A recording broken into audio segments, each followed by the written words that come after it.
Hello everyone. इस video में मैं आपके साथ डिस्कस करूंगी cash flow statement. Cash flow statement हम अकाउंटिंग स्टैंडर्ड 3 के अंडर बनाते हैं। इसका मेथड होता है इनडायरेक्ट। इसमें हम इनफ्लो और आउटफ्लो रिकॉर्ड करते हैं। इसका 6 मार्क का क्वेश्चन बहुत इंपॉर्टेंट है फाइनल पॉइंट ऑफ व्यू से। कैश फ्लो स्टेटमेंट में 3 तरह की एक्टिविटीज आती हैं, ऑपरेटिंग, इन्वेस्टिंग, फाइनेंसिंग। ठीक है, इस वीडियो में मैं आपके साथ एक छोटा सा ही टॉपिक है जो सबसे इंपॉर्टेंट है, जिससे कैश फ्लो स्टेटमेंट स्टार्ट होती है, वो डिस्कस करूंगी। That is net profit before tax and extraordinary items. ये ऑपरेटिंग एक्टिविटी का पहला पार्ट है जिससे क्वेश्चन शुरू होता है। ठीक है जी। अब ये कैलकुलेट कैसे करते हैं, आपको बैलेंस शीट दी होगी 2 सालों की, उसमें से आप रिजर्व एंड सरप्लस का डिफरेंस लेना। उसमें स्टेटमेंट ऑफ P&L अकाउंट दिया होगा, उसका डिफरेंस आपका net profit as per statement of P&L account होगा।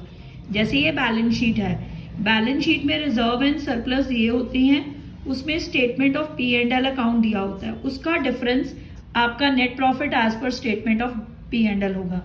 ये प्रॉफिट भी हो सकता है, लॉस भी हो सकता है। करंट ईयर में से प्रीवियस ईयर माइनस करके देख लेना। अगर करंट ईयर ज्यादा है तो प्रॉफिट, अगर करंट ईयर कम है तो लॉस। करंट ईयर मींस एक आपको है 2023 की, एक है 2024। 24 is a current year, 23 is a previous year, याद रखना। ठीक है। अब इसका आप अगर वर्किंग नोट बनाते हो तो कैसे बनेगा working note? Net profit as per statement of P&L account, इसमें आप ऐड क्या करोगे? Provision for tax current year यानी कि 24 की, प्रपोज डिविडेंड प्रीवियस ईयर यानी कि 23 का, interim dividend, transfer to reserve.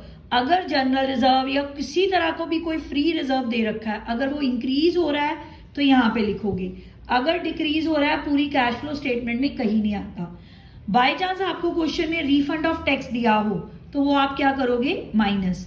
क्या आ जाएगा? इस सबको प्लस माइनस करके net profit as per statement of P&L account. इसे आप शो कहाँ करोगे? कैश फ्लो स्टेटमेंट में आपकी पहली एक्टिविटी होती है कैश फ्लो फ्रॉम ऑपरेटिंग, वो शुरू होता है नेट प्रॉफिट बिफोर टैक्स से।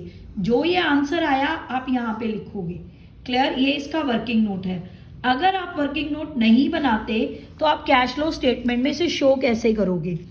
आप वही स्टेटमेंट ऑफ P&L का डिफरेंस यहाँ पे लिख देना। फिर नॉन कैश आइटम हेडिंग होता है ऑपरेटिंग एक्टिविटी का, उसमें आप सबसे पहले provision for tax current year की add, transfer to reserve, propose dividend previous year, interim dividend. अगर रिफंड है तो वो माइनस कर देना, रिफंड और टैक्स हो।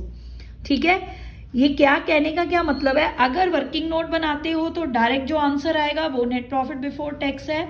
अगर आपने वर्किंग नोट ये नहीं बनाना तो आप कैश फ्लो स्टेटमेंट में डायरेक्ट ये सारी item non cash item head के नीचे भी लिख सकते हो।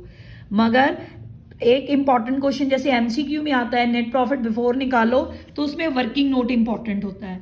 लॉन्ग क्वेश्चन आप ऐसे भी कर सकते हो, वर्किंग नोट बनाकर भी कर सकते हो। It all depends upon you.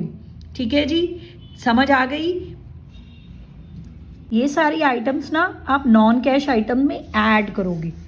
ठीक है। अगर आप लॉन्ग क्वेश्चन करते हो तो ये सारी आइटम आपको प्लस का साइन दोबारा डालने की जरूरत नहीं है। यहाँ पे नॉन कैश आइटम के आगे एक बार लिख देना प्लस, ये सारी आइटम्स नॉन कैश आइटम में ऐड होगी। ठीक है जी। Thank you very much.